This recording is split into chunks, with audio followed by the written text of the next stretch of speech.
Hawak ko ang tulingan, hindi ang maleta. Tulingan. Pero gusto ko ang maleta. Yum, yum.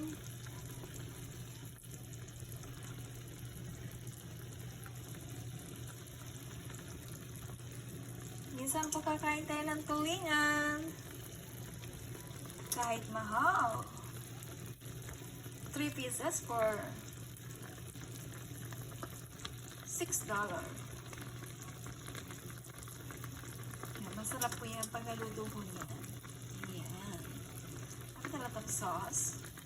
So, I'm gonna make it drink. Dahil plan ko, prituhin din siya. Tapos, or lalagyan ko ng gata, tapos may gulay.